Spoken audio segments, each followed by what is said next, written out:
And we'll start with a very important keynote speaker, Mr. Azfar Ahsan. Mr. Azfar Ahsan is a man of ideas, a man of action. He is, I would probably say, the leading investment czar of Pakistan. Czar, I call him because he is a hands-on approach to investment, not in a theoretical context. And he was also Minister of State and Chairman of the Board of Investment. And he knows investors and investment from the Gulf countries and other foreign countries like the palm of his hand.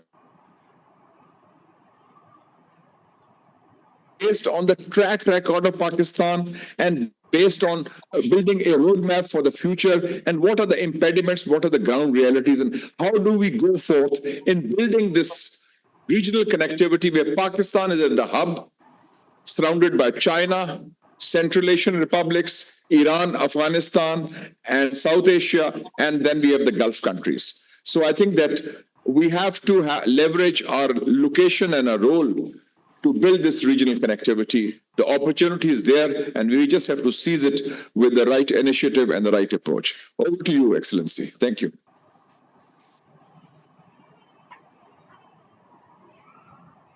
Thank you, Mushahid sir. Like the India-Pakistan tense environment in the very hard time, the post-lunch speech is always very hard because I'm, as a speaker, also almost sleepy now. First of all, I'm grateful to the President, Ambassador Jawhar Salim, the IRC team, and all the organizing committee members for inviting me here today. I must compliment all of you for the initiation of this wonderful conference. I attended some of the sessions yesterday, and since morning I'm here and attended 2 sessions. I must say that the dialogue, the overall content of the discussions, the keynote speakers, the panelists, the session chairs, this was really productive and commendable. I think that IRC people are the futurists also, because we were aware that what will be the scenario in this week between Pakistan and India. So thank you, Mushahid Saab, for my brief introduction. You mentioned about to talk on Pakistan's investment landscape as well, the ground reality, the future roadmap. So I will try to cover my talk in 3 different parts. First is the data and the overall regional collaboration.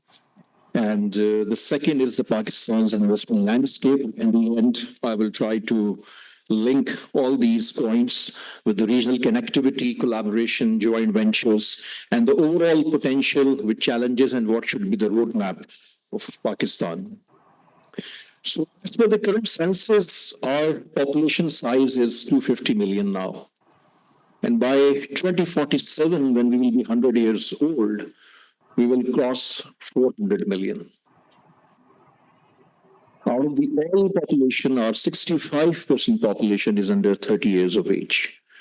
And with the population of 250 million today, Pakistan is the world's 5th largest nation. Number 1 is India, and this is a shift from last year, not China. China is number 2nd, Indonesia number 3rd, US number 4th, and Pakistan number 5th.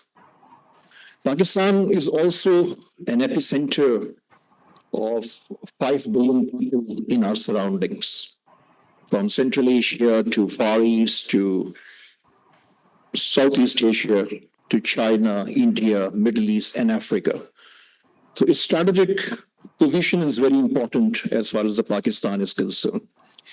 So observed in the last 20-25 years that the growth in Asia and now in Middle East and Africa changed the entire paradigm of businesses as well as the trade and investment.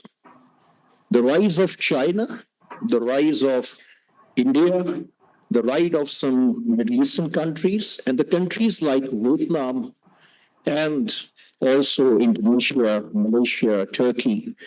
Now some of the African countries is an and it's a big opportunity, not only for Pakistan, but for the entire region. So this shift is an evidence that the future is Asia and the future is Africa. So this is my point one. The second, I will focus on the Pakistan's investment landscape, the business landscape, the overall economy, the fundamental issues, the barriers, challenges, the red tapes, and what should be the roadmap for Pakistan. And in the end, in the third part, I will connect again with the regional collaboration part. So as far as the whether you talk about the hard facts, this is very difficult to share the hard facts sometimes. But if I evaluate the last 37 years, so there are two parts of 37 years. One is from 1988 to 1999, where we experienced two governments each of PPP and PMLN and three caretaker governments. From 1999 till today, we experienced one government each of PPP, PMLN, and PTI, one military-led government by General Musharraf, four caretaker governments, and also this is the second government of PDM, including Pakistan People's Party, PMLN, and multiple other parties, including PMLQ and MQM. In the last 37 years, we attracted $58 billion net FDI. I'm talking about the net FDI after all the outflows. And this is the State Bank of Pakistan number. From 88 to 99, we attracted only $5 billion. Only $5 billion in 11 years. From 1999 till today, in the last 25 years, we attracted $50 billion. So per annum is only $2 billion on average. From 1999 to 2008, we attracted $18.9 billion. From 8 to 13, during the PPP tenure, we attracted $9.8 billion. From 13 to 18, during the PMLN tenure, we attracted $10.3 billion. During the tenure of PTI of 3 years and 10 months, we attracted $7.7 billion. And then PDM1 government, where we attracted $1.55 billion. During the caretaker government of Senator Kakar, he was here yesterday. For 5 months, we attracted $863 million. And in the last 1 year, we attracted around $1.63 billion. So this is on average a similar performance of every government as far as the collective number or FDI is concerned. This is on average $2 billion per annum since last 25 years. So this is the picture in black and white. The FDI scenario and the FDI formula is that any country's FDI should be the 3% of your GDP. So our GDP size is $376 billion. As per the GDP formula, our minimum FDI, net FDI should be around $11.5 billion. But we are continuously engaging the number of $2 billion. So this year we attracted around 1.6 something. So my forecast is that by the end of this year, in June 2025, our number will be around $2.1 to $2.2 billion. So there is no massive change except some percentage change, because the last year our number was $1.9 billion. And in 2022-23, our FDI number was $1.76 billion. So first we should understand the picture in black and white. And what we should speak the truth, like we are evaluating the balance sheet of our organizations. This is black or this is white. Without understanding the fundamentals and without creating the foundation, this is difficult to manage a country of 250 million, which is world's 5th largest nation. We are a classic example, and I'm talking about every government. And I want to share a disclaimer that I'm not representing any specific government. I'm a pure Pakistani, I'm a technocrat, and I always talk about the state of Pakistan. So we are a classic example of ad hocism and the short-term plans. With a country of 250 million, We should understand if we are talking about the economy, exports, IT, we are talking about the population growth, education, health, infrastructure, tourism, anything, any segment of our life or any sector of our economy. We should design the roadmap for the next 20, 25 years. So there is an absence of a strategy in every sphere of our life. I'm talking about the national life. And there is no continuation also. So if we do the comparison with India, India was behind us till 1991. Their GDP was behind us. Their corporations were behind us. What happened in the last 34 years? The corporations are global. They are one of the top economic powers. More than 50 global CEOs of MNCs are internationals. Two reasons. One is the continuation of governments, and second is the investment in their infrastructure of education.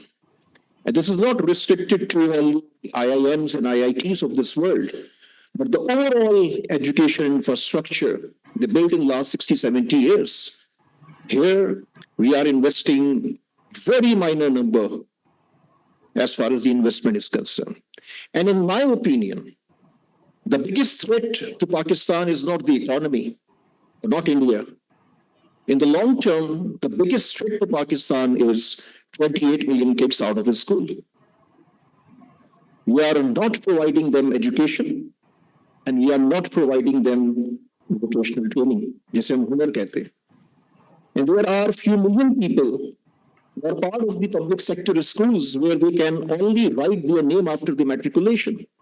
So this is the factual status. Around 40 million kids are with this status. So what we are expecting when the population will be double? Because there is no control of population growth in Pakistan. There is no plan. So we should raise this question, and this should be the emergency, this should be the priority. And I'm not talking about to provide education to everyone. The most important is the vocational training to everyone. Because as far as China is concerned, here is a big opportunity. I worked for this project actually. China's biggest problem today is the aging problem. Over 200 million people are above 68 years of age. And when Pakistan will be 400 plus, 400 plus population, million population, 40 crore population will be around 70 years of age. So there are 7, 8 areas where we can provide our human with 2, 3 years experience in the field of robotics, software development, agriculture, healthcare, and multiple other areas. But there is a need of plan, there is a need of strategy. So vocational training is a big area where we can utilize our potential. This youth bulge is huge. It's up to us how we can convert this youth bulge into our asset. Third, I want to do the comparison with other regional countries as far as the FDI is concerned. And here I will highlight that how regional connectivity and why regional connectivity is important for Pakistan. Not only with Central Asia, Iran, China, India, Far East, but also the Middle East. The growth of Middle East is phenomenal, and now the Africa as well. So for example, last year, 9 African countries, FDI was better than us. Egypt was around $9.67 billion. Ethiopia was $5 billion. Then countries like Mozambique and others, the Nairobi, their performance were better than us. I mentioned about India. India's FDI last year was $49.6 billion. Vietnam was $36.47 billion. Indonesia was around $47 billion. Turkey was $12 billion. Malaysia was $11.5 billion. The United Arab Emirates was $30.7 billion. Qatar was $29 billion. Oman was $58 billion only last year. Saudi was $13 billion. China was $33 billion. China's numbers is less because their outflows are huge. They are investing globally. So $33 billion was the FDI number of China. And if we are talking about the Central Asian countries, the Kazakhstan number was above $18 billion. Uzbekistan was around $10 billion.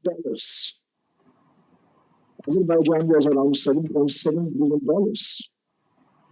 Bangladesh was around $4 billion. So why I'm doing comparison? Because we should understand that despite all the huge potential, despite an epicenter of 5 billion people around the world, Pakistan, despite an excellent talent, excellent human resources, despite excellent location, why we are still here, that since last 25 years, our average FDI number is $1 billion. If I'm calculating the 37 years, from 88 till today, this is $1.5 billion. So there is a need of big rethinking about our system. The problem is within the system. We are passing the time. Our target is only next 1 year or 2 years. Impractical. Whatever we are talking, but trust me, our target, this is my learning. You may disagree with me. But we are practically working for next 6 months, 8 months, or 10 months, or sometime 3 months in every government. Because if this is not the case, why the numbers are telling the other story? I'm not referring the last 5 years numbers. I'm not sharing the last 10 years number. I'm sharing the last 37 years number. The story is same. This is all competing in Pakistan, and this is our FDI number. So, as I mentioned, that there is a need of big rethink about overall system, overall policies. And there is a need of political stability in this country. There is no political stability since last many decades. There is a need to engage every political stakeholder for the dialogue. If we really want to prosper for the sake of Pakistan, if we are really serious, uplift this country, if we are really serious to utilize this huge potential, ये huge potential कहने से आपको पैसे नहीं आएंगे. वो iron brother है, हिमालय से ऊंची दोस्ती है, शहद से मीठी दोस्ती है, ये काम नहीं आता. How much we attracted from China? Only 10 billion for the level of the last 14 years. I'm not talking about the CPEC projects. I'm talking about the FDI as per the State Bank of Pakistan data. We are talking too much about the Saudi Arabia. The Saudi Arabia, my belief is, because I'm working very closely with the Saudi government, Riyadh is the most happening place to do in the world. The public investment fund size is over $1 trillion. By 2030, they will cross $2 trillion. 2030 Expo is happening there, 2034 World Cup is happening there. It is decided to be the super power of every sector of the economy. It decided not to be the rich country anymore. The favorite leader is Mohammed bin Salman. How he transformed the country, how he empowered the women. Only Ministry of Industries and Ministry of Energy, the size of the women population is 35%. In all over, he empowered the women. They invested, not only Mohammed bin Salman, but the Saudi government invested in the last 20-25 years in education. If you are visiting the public sector of Saudi Arabia today, this is no more the royal family leading the ministries.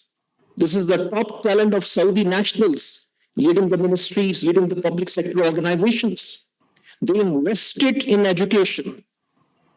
The graduates are coming from Ivy League universities, and now there is a rule since last 2 years that minimum 2 years experience outside Saudi Arabia for all these graduates after this scholarship is important.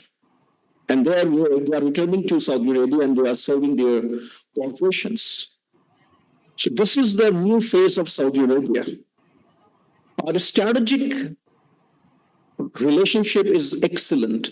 This is their requirement. Ambassador Gilani is here, Ambassador Johar is here, many senior persons are here. They all are aware that our strategic locations are excellent because we are their requirement. But as far as the business and economy is concerned, we are the losers. Saudi was my project when I was part of the government. And I'm still working in the same capacity, in my personal capacity, the same Saudi investment minister. They invested $21 billion in Uzbekistan, Ambassador Sahab, in the last 5 years. $21 billion. And now they designed a package for $12 billion for the next 3 years. We attracted only $495 million, $500 million in the last 15 years from Saudi Arabia. Others are all subsidies and the support for petroleum and other things. Saudi aapko paisa nahi dega. You have to provide them the projects, bankable projects, the realistic projects, and you have to facilitate their existing investors. One of their biggest investors is my group, providers of electric in Karachi. For the last 20 years, they failed to take any investment amount from here. Now, Wafi Energy, the Al Sayad group, invested in Pakistan. They acquired the Shell operations. Stood their chairman last month here in Pakistan. They are planning to invest in 3-4 projects. But if their first project will be failed and they will be in trouble, they will never invest. So my suggestion is, and every forum I'm sharing this is building my narrative actually, but instead of looking towards FDI, Pakistan for the next 3 to 5 years should focus 90% or maybe 98% on the existing investors. Existing investors includes all the foreign investors already invested in Pakistan and all the Pakistani investors, the big boys, the mid-size and the small ones. If you are evaluating, I will take 3 minutes.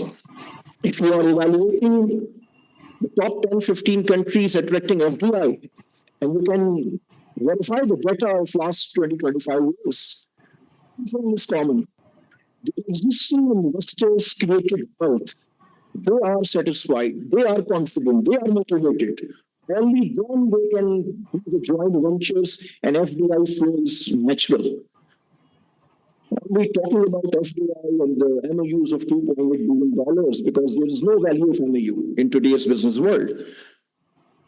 Since last 2 years, we are talking about Saudi investment. There is no investment coming as far as the B2B is concerned. You can only finalize the Republic and others.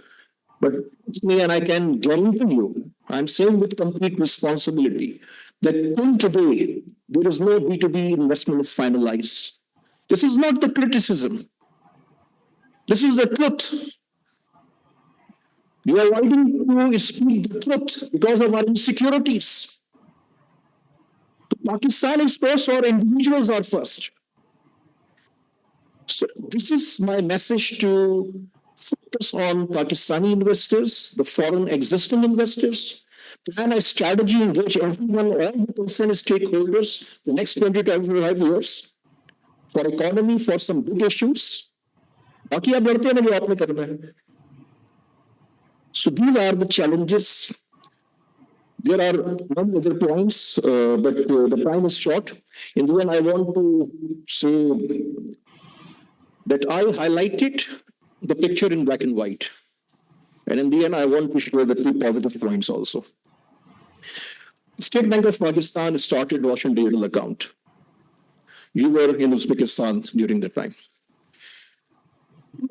The State Bank of Pakistan deposit number is $9.4 billion. This is not an investment scheme. These are the deposits of overseas Pakistanis. So hardly 15-20 overseas Pakistanis invested their 5% or 2%, not their entire wealth. But the wealth is $9.4 billion. the developments. As far as the official is concerned, it's $9.8 billion. Unofficial was $31 billion. So I'm not talking about the unofficial number. I'm talking about the official number, which is the declared property. I can refer 15, 16 more areas. So 9.4 and 9.8 is $19.2 billion. I have calculated it. आपको अपने घर का किबला काबा सही करना है, अपनी foundation को सही करना है. जब तक फाउंडेशन सही नहीं होगी, because we are not a small European or African or Middle Eastern or Far Eastern country. We are the world's fifth largest nation. That's why this data is important with everything related to Pakistan. Without this long-term plan, without fixing the problem, without establishing the solid foundation, we will continue these dialogues again and again. Since last 3 years, I'm talking the same. In the same hall in April seminar, I talk the same. 2 years, my talk is same, 100%, not 99%. People are listening also. We have no implementation. So this is the time for the sake of Pakistan. Pakistan Zindabad.